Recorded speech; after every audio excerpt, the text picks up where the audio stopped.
నువ్వు నన్ను వదిలేసి వెళ్ళిపోయావు. నువ్వు వెళ్ళిపోయిన ఈ 3 సంవత్సరాలు ఎంత బాధపడ్డానో తెలుసా?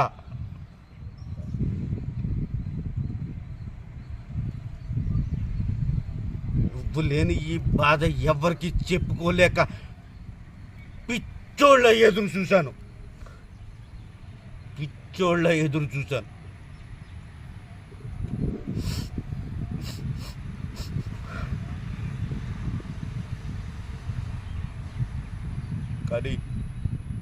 కానీ నాకు తెలుసు,